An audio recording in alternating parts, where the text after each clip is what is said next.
Breaking చూస్తున్నాం. YCP ఆఫీసులకు నోటీసులపై high court ఆదేశాలు ఇచ్చింది. కూల్చివేతలపై చట్టంలోని నిబంధనలు పాటించాలంటోంది ధర్మాసనం. ప్రతి దశలోనూ వైసీపీ వాదన వినిపించేందుకు అవకాశం ఇవ్వాలంటూ ఆదేశాలు ఇచ్చింది. ప్రజలకు ఇబ్బంది కలిగే విధంగా ప్రమాదకరంగా ఉంటే కూల్చివేత వంటి నిర్ణయాలు తీసుకోవద్దని న్యాయస్థానం పేర్కొంది. ఇక భవన నిర్మాణాల అనుమతుల్ని 2 నెలల్లోగా అధికారులకు ఇవ్వాలంటూ వైసీపీకి హైకోర్టు ఆదేశాలు జారీ చేసింది. ముఖ్యంగా ప్రజలకు ఇబ్బంది కలిగే విధంగా ప్రమాదకరంగా ఉంటే కూల్చివేత వంటి నిర్ణయాలు తీసుకోవద్దంటూ న్యాయస్థానం పేర్కొంది. మొత్తం మీద ప్రతి దశలోనూ వైసీపీ వాదన వినిపించేందుకు అవకాశం ఇవ్వాలంటూ ఆదేశించింది. ఇక కూల్చివేతలపై చట్టంలోని ప్రతి నిబంధనలు పాటించాలంటుంది. ప్రతి దశలోనూ వైసీపీ వాదన వినిపించేందుకు అవకాశం ఇవ్వాలంటూ హైకోర్టు ఆదేశాలు జారీ చేసింది.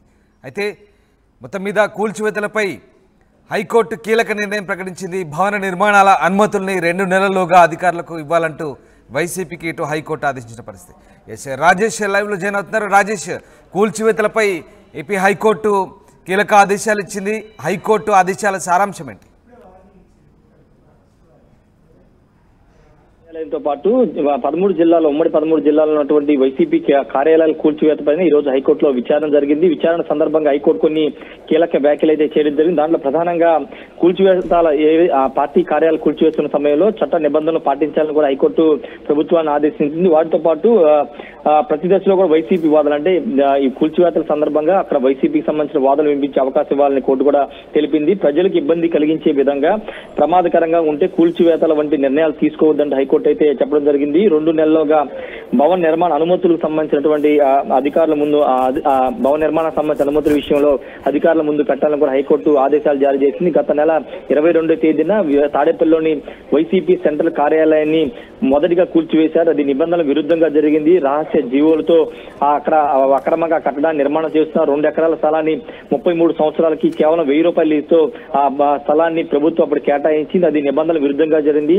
ఒక పార్టీ కార్యాలయ నిర్మాణానికి ప్రభుత్వ భూమిని ఏ విధంగా బదలాయిస్తారని దానికి సంబంధించి కూడా దీనిపైన హైకోర్టులో దీనిపైన పెద్ద ఎత్తున విమర్శ వచ్చాయి. అయితే తర్వాత అక్కడ తాడేపల్లిలోని సెంట్రల్ పార్టీ కార్యాలయం కూల్చివేసిన తర్వాత రాష్ట్ర వ్యాప్తంగా ఉన్నటువంటి రాజమండ్రి, విశాఖపట్నం, శ్రీకాకుళం, గుంటూరు, విజయవాడ అన్ని ప్రాంతాల్లో కట్టడాలు నిర్మాణం చేస్తున్నారు. అవి కూడా రహస్య జీవోలతోనే అక్కడ కూడా భూమి బదలాయించి రహస్య జీవోలు తీసుకొచ్చి ప్రభుత్వ భూమిలోని పార్టీ కార్యాలయాలు కడుతున్నారని పెద్ద ఎత్తున విమర్శ వచ్చి అక్కడ కూడా కూల్చివేతలు ప్రభుత్వం కూల్చివేసింది. అయితే ఈ నేపథ్యంలో హైకోర్టు వైసీపీ హైకోర్టులోకి వెళ్ళడం, హైకోర్టులో దీనిపైన స్టే ఇవ్వడం చూసిన తర్వాత దానిపైన వాదన వినిపించడం కూడా చూసారు. తాజాగా ఈ రోజు హైకోర్టు దీనిపైన వాదనలు జరిగే వాదన సందర్భంగా హైకోర్టు అయితే కీలక వ్యాఖ్యలు చేస్తూ ఈ విధంగా వ్యాఖ్యలు అయితే చేసింది. చట్ట నిబంధనలకు అనుగుణంగా పరిగణలో తీసుకునే కూల్చివేతలు చేయాలి. ఎక్కడైనా ప్రజలకు ఇబ్బంది ఉంటే అక్కడ కూల్చివేతలు ఆపేయాలని కూడా చెప్పింది.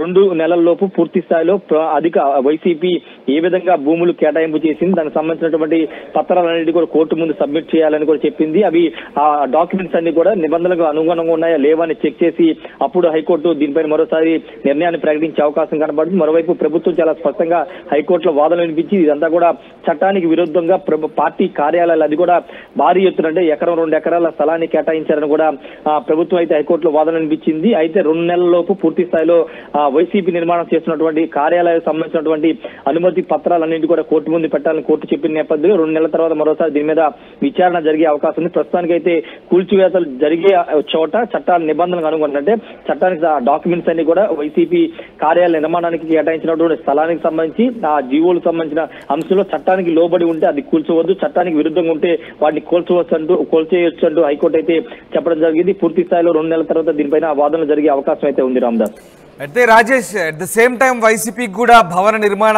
అనుమతులకు సంబంధించి 2 నెలలుగా పూర్తి స్థాయి అనుమతి పత్రాలను ప్రభుత్వానికి అందజేయాలంటూ సూచించిన పరిస్థితి. సో ఈ నేపథ్యంలో మరి వైసీపీ తరపు నుంచి ఎట్లాంటి వాదనలు సాగాయి? ఓవరాల్గా ప్రభుత్వానికి హైకోర్టు చేసిన సూచనల నేపథ్యంలో ఏం జరగబోతోంది?